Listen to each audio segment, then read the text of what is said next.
It's Woman Wednesday on Liquid Lunch. We are burning right through the second hour today. It's unbelievable. I think I said it earlier, but it is a fire-breathing dragon of a Woman Wednesday show today. And Fog City Midge joins me, filling in for Frankie Boy today, and she's doing a wonderful job.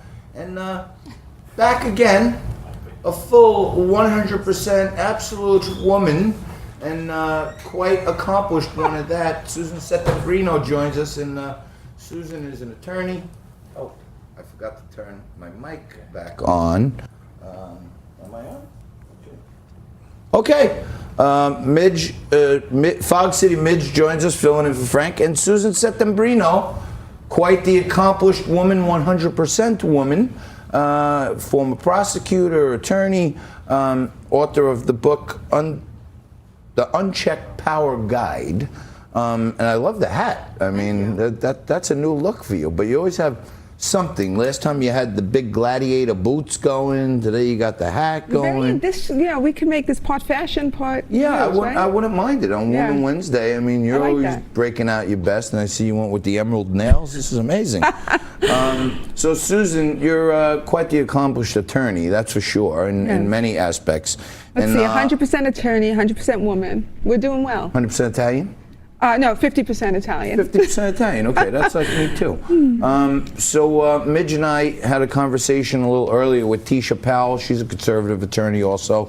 And we touched on briefly this whole opioid stuff. And now we see Johnson & Johnson is going for like a $570 million settlement, which to me, the amount of money they've made over 20 years, to me, it's like a rounding error to Johnson & Johnson. What are the real ramifications of this from a legal standpoint?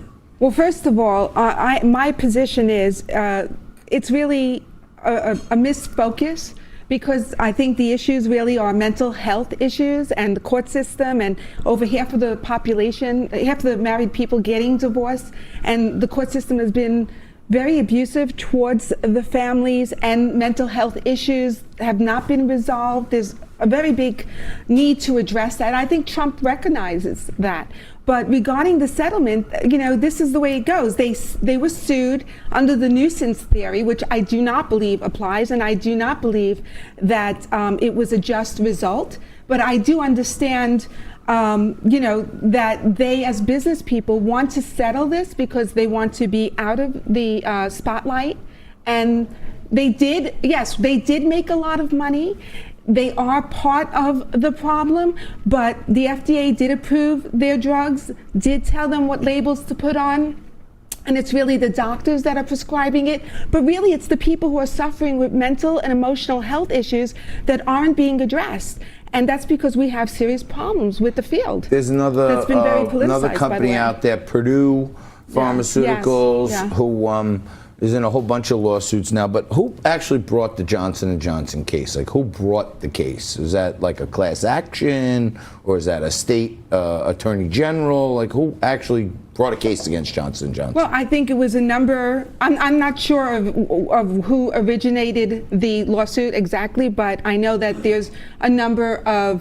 there are individuals who are obviously suing, and it is a class action group against them, and it is the state that's alleging that they. I'm sorry, go ahead. I didn't have anything. No. Oh, you don't have anything? No. Oh, okay. No. Midge she doesn't have anything for us right now. I'm just taking it all in. She's taking it It's all really in. a crazy situation. I can understand what's happening here. Yeah. You know what it is? We recruited Midge to fill in for Frank. Yeah. Okay, and you know Frank. He's a hard-working guy. Yeah.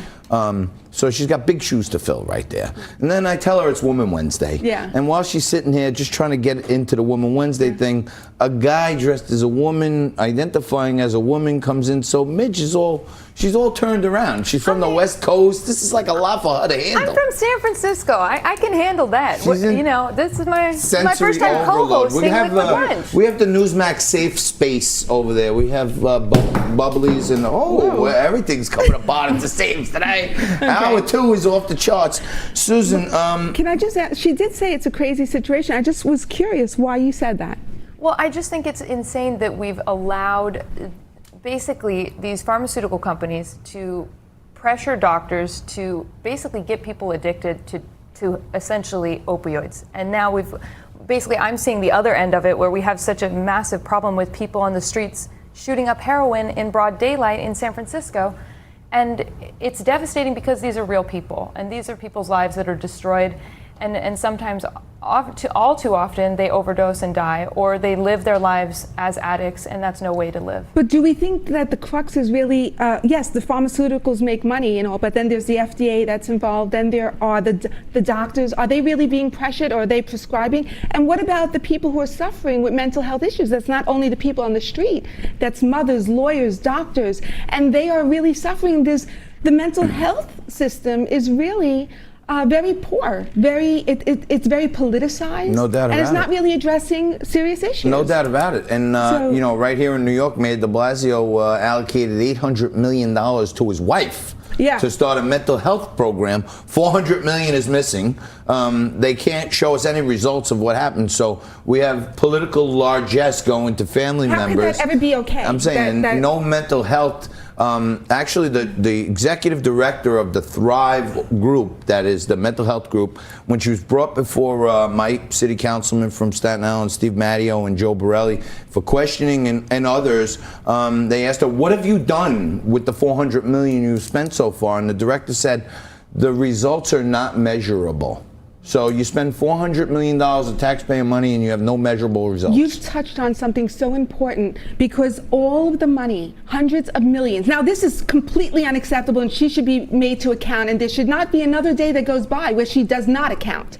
But besides that, there's so much money that has gone to mental health programs, and where there's been no accountability. There's no accounting of it. And if anybody really did some accounting and really saw where it went, it would really, and that's what Donald Trump should do. President Trump wants to change the mental health field. He should look at where all the money has gone first and really address the needs out there. I think he is.